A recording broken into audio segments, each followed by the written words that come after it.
ملي بان لكم الكعك مقاد وداير ومنقوش بهذه الدقة، فاعرفوا أكيد أن مولاته عبدية مسفيوية، لأن الكعك المسفيوي لا يعلى عليه.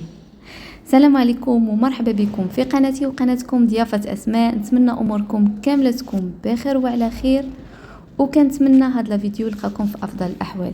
كيف كتشوفوا اليوم احنا واخا ما دايرينش لا غوسيت، راه ديجا كاينه في القناه. اليوم الاخت ديالي كتقاد الكعك، وقلت غادي نصوروا معكم ونذكروا بالمقادير ديالو. فهذا هو الكعك المسفيوي اللي معروف عندنا في عبده، ما فيش البيض وما فيش الحليب، ففيه 2 الكيسان ديال الزيت، 2 الكيسان ديال الماء، 2 الخمارات فاني، شويه ديال الزنجلان وشويه ديال النافع ما يكونوش محمرين، 2 كيسان ديال السنيده. دائما كنعبروا هنايا بالكاس صغير ماشي كاس العنبه، والدقيق للقياس اللي غادي يجمع لينا. فهادو هما المقادير اللي فيه، وهذه هي الميزه اللي ما كتخليش الكعك انه يخسر. كيبقى عندكم مده طويله ديروا فيه غير طوبه السكر وخليوه نساوه، وحتى كاع نقول برد ليكم ديروه في طاوه ودخلوه للفران خرجوه فكيخرج كانه عاد مصاوب. فهنايا كيف كتشوفوا بعد ما كنعجنوا الكعك كندوزوه في هذه الماكينه اللي حنا في مدينتنا معروفه بماكينه الكعك. مدن اخرى كاين اللي كيقول لها ماكينه الكفته، كل واحد اش كيقول لها. وكنديروا لها داك البوق ديال النحاس باش كيخرجها لينا، كيسهل شويه الخدمه، كيخرجها هكا على شكل حربول، وحنا كنعاودوا نفينيوها، يعني ما كتشدش لك وقت بزاف باش تحربلوها وكتنقاش هكا. فرا كاينين اللي مناقش بزاف، الا بان لكم المنقاش كيلصق في العجينه فكنديروه في الدقيق وكنعاودو نكملوا به النقيش.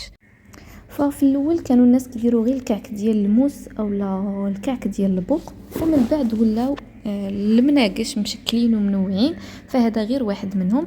وكيف كتشوفوا هنايا تبارك الله ما شاء الله اختي راه من الناس اللي كيتقنوا الكعك وكدير عبارها في يديها. يعني كاينين الحلويات اللي كيديروا الكاس، القاع ديال الكاس وكيدوروا عليه، فهي ما شاء الله كتخدموه هكا بدون كاس وكيجي كامل مقاد.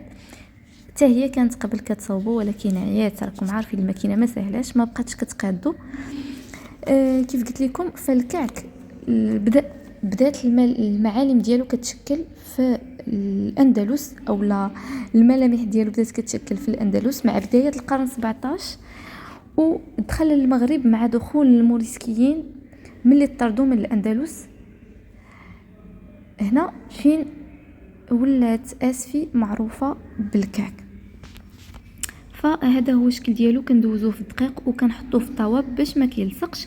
وهنايا بعد ما كيتشكل فكنشدوا الكعك كندهنوه بالماء، غير بالماء ماشي بالبيض، وكان واحد شويه من العجينه ديالو كنقيوها شويه من داك النافع، وكنديروا ليها الكوبيل والكاكاو. من الاحسن الكوبيل، ولا بغيتوها تكون فونسي فديروا الكاكاو. كنديروا ليه هاد الوريدات هكا. كاين اللي كان كيدير ليه العقيقه ديك البيضه، كاين اللي كيدير له القرنفل، المهم كل واحد باش كيشكلو. كاين اللي كيخلي فيه غير ديك الزواقه ديال المنقاش اللي كنسدو بها التوريزه، فكتجي الراس ديالها فحال شي افعى الا شفتو. هذه هي الطريقه ديالو، بسيط، مقادير بسيطه، وكيخرج كميه تبارك الله ما شاء الله راه كبيره. يعني هاد المقادير اللي عطيتكم انا فهي ديال كيلو ديال الدقيق، وكيخرج يقدر على حساب، درتوه كبير يقدر يخرج لكم 65 درتوه صغير يقدر يخرج 70 75. كيف كتشوفوا هنايا الكعك جبناه من الفران، غتسمعوا جبناه من الفران.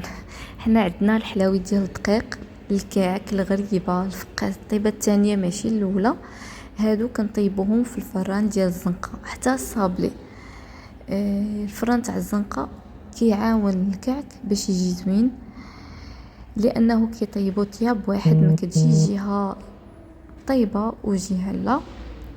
كيف ما كتشوفوا في الصوره هنا كل شيء محمر قياس واحد. بعض المرات كيطلع ليه الدم تيحرق لنا كل شيء. كيف كتشوفوا هذا هو الشكل ديال الكعك. كاينين الناس اللي كيقولوا ليه الدبيلجات، فتا هما عندهم الحق، راه هو خرج على اساس يتخباو فيه الدبالج، يتخباو فيه الحليب بصفه عامه. ففي مدينتنا اللي هي اسفي ما يمكنش تدوز عندنا شي مناسبه، عرس، اسبوع، ختانه، حفله، اللي كان مرض صحة فرحة، ما يمكنش تكون شي مناسبة وما يكونش الكعك المستفيوي على الطابلة. ما يمكنش. الكعك والمصبان والمانجليز فدائما حاضرين في المناسبات المسفيوية.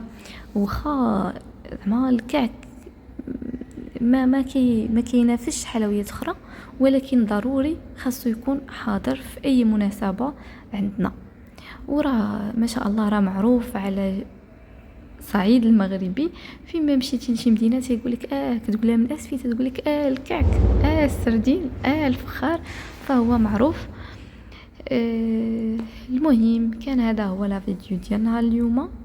نتمنى الفيديو ينال الاعجاب ديالكم، وما تنسوناش دائما من تشجيعاتكم، غير تعليق زوين 2 3.